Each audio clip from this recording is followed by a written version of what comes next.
If you want to work as a financial analyst, it's really important that you understand what the career path looks like for when you eventually do get into the role. It's really helpful to understand what the exact steps are in the career ladder so that you can have a target to go for and it keeps you motivated. In this video, I'm going to cover what the typical career path is for a financial analyst, and I'm also going to cover what skills and characteristics you need to demonstrate to get promoted in this career path, and also how many years you'll stay at each position on average. As I've said in previous videos, there are various different types of financial analysts depending on which industry they work in and which role they have. So for example, you can have financial analysts in corporate finance or investment banking, working at the Big Four, for example, or you could have financial analysts in organizations, so working in industry.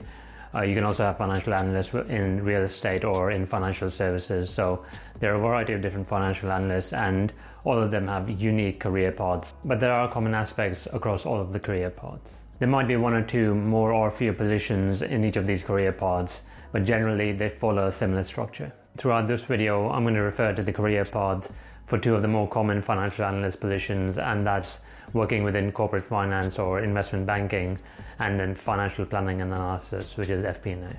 So even before you start a full-time role as a financial analyst, you might begin your career with an internship or an industrial placement, which is just a year-long work experience in an organization such as an investment bank or a company in industry. A lot of people studying in college and university ask me about what the first step is in terms of getting a financial analyst role. And for me, that's getting this experience through an internship, through an industrial placement, because it demonstrates that you have the skills that company is looking for.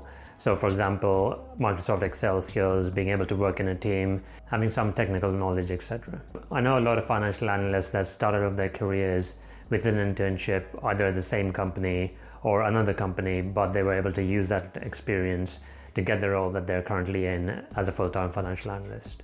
If you do manage to get an internship or some work experience with the company, it really sets you up well to get a graduate role from that same company after you finish university.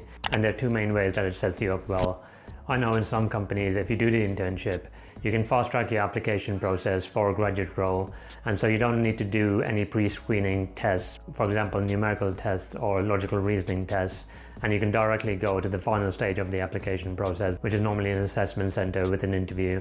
So that really helps in making sure that you're in contention to get that graduate role as a financial analyst. Another real benefit of doing an internship is that if you perform well and if you're able to impress the team that you work with during your internship, they might push your case to get a graduate role automatically, and so you don't need to worry about having to do another interview or having to do another assessment center. If you're able to impress them with your technical skills, your enthusiasm, your willingness to learn and to go above and beyond during your internship, you can guarantee yourself a graduate role even before you finish university. I've already made a video talking about how you can be successful during your internship, and if you want to watch that, I'll leave a link to that video after this one ends. So after the internship comes the financial analyst role itself, and most of these come in the form of a graduate scheme, either at an investment bank, at Big Four, or some other company. And as part of the graduate scheme, you might even have to do some form of qualification. And this could be a chartered accountancy qualification, a management accountancy qualification, the CFA qualification, etc. And the company will generally pay for your training and pay for the exams, but you'll be expected to put in a lot of hard work yourself to pass these exams and get your qualification. These graduate schemes normally last between 2 to 3 years. What you do in the role will primarily depend on what kind of organization you join as a financial analyst. If you join an investment bank or a corporate finance firm, you'll be working on deals and helping to make sure that deals get over the line. But you could also be part of the FP&A team in the company, and so you'll be doing a lot of analysis, a lot of different kinds of analysis for the management. You'll also develop a lot of technical skills that'll be relevant to the role that you do on a daily basis. If you work at a medium or a large-sized organization, most of them also offer training as part of the graduate program. This training will not only involve developing your technical skills, but also improving other skills such as soft skills and using certain tools that are required for the job, for example Microsoft PowerPoint and Microsoft Excel. This shouldn't come as a surprise to you, but Excel is a really important tool in finance and one that you need to master and understand its functionality and also be able to use it efficiently. And if you want to improve your Excel skills, I've recently partnered up with Financial Edge, which is a provider of finance education courses online, and they provide a 1.5 hour free online course covering Excel skills, which includes going over shortcuts, formulas, formatting, etc. And if you think that your Excel skills need improving, I'd highly recommend you check that course out. I'll leave a link to it in the description below.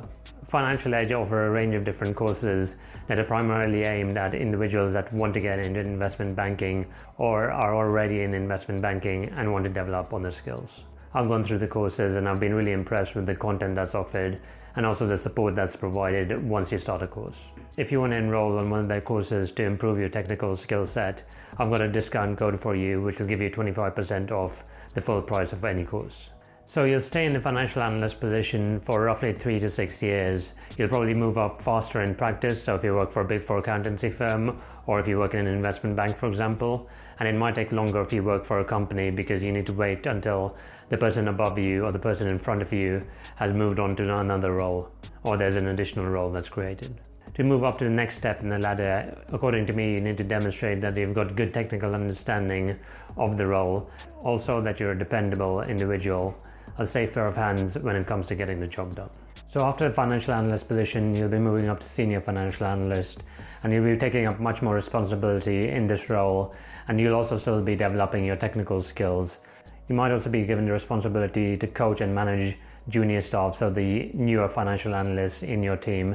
And so you need to make sure that they understand instructions. You need to provide them with feedback on how they can improve their work product. You'll also need to make sure that they're hitting timelines effectively so that deadlines can be met.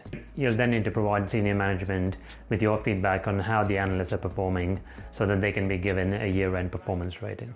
When you get to the position of senior financial analyst, you most likely will be part of client meetings where you'll be expected to provide your inputs and your analysis, and you might even lead certain meetings where you may be the only individual from your firm dealing with the client. At this stage, there'll be a much deeper focus on improving your interpersonal skills, because not only are you working with more senior individuals, but you start to work with junior staff as well. So you need to make sure that you're communicating effectively, because you're not only managing your own workload, but you're also managing the workload of the junior staff as well. After the senior financial analyst stage comes the manager stage, or the associate level as it's called in some investment banks.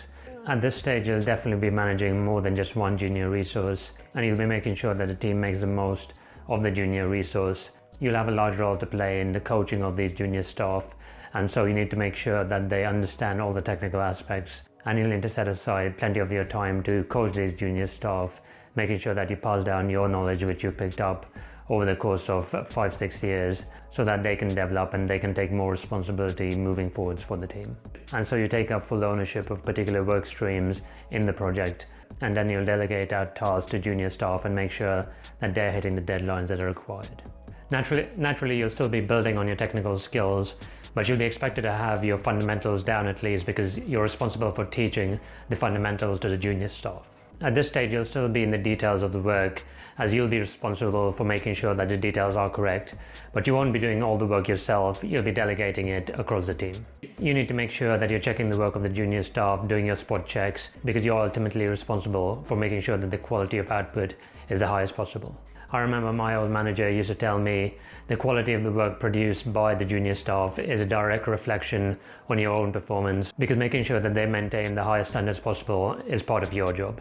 You'll stay in the manager position for generally 3 to 6 years, and again, if you work in practice or in an investment bank, you're likely to get promoted quicker in comparison to individuals that work in the finance department of a company. You need to demonstrate leadership in the role, technical competence, ability to mentor junior staff, strong interpersonal skills, and many more characteristics to make sure that you get promoted to the next position. The next position on the ladder is a senior manager position, and that can take various different forms. You might be managing a very large team, or you might be managing a small finance team. There might be different levels within the senior manager role itself. As a senior manager, you'll be completely responsible for delivering the work product, but you'll actually be doing very little of the work yourself. You'll be delegating the work to the junior staff members and the managers, and you'll be making sure that the project is moving forwards and that the deadlines are being hit. You'll be guiding the team along the way, using your experience to make sure that the work product is meeting the objectives and is of the highest quality. You'll be spending a lot of time managing the team from the perspective of, have you got the right individuals in the team? Have they got the right skills? Where where are the gaps in the team, etc. Related to this, you'll also be part of the recruiting process when it comes to bringing in new staff. You'll be helping with the scoping of the job, interviewing candidates, and you'll also be inputting your feedback to senior management so that they can choose the right candidate for the team.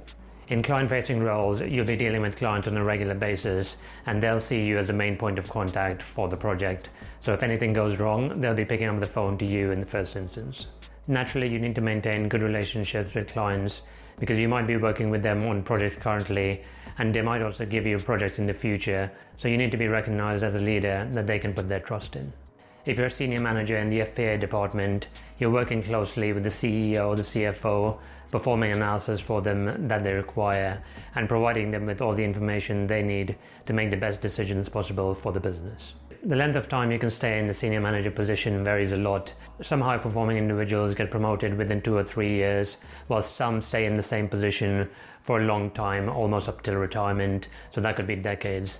If you work in practice, this is less likely to be the case. If you work in practice or in investment banking, you're much more likely to see this happen in the finance department of a company. To get to the next stage, naturally you need to be a great leader, someone that can manage teams incredibly effectively, but that's just par. On top of all this, you also need to be a strategic thinker, someone that understands the market completely and is able to keep the business ahead of the competition.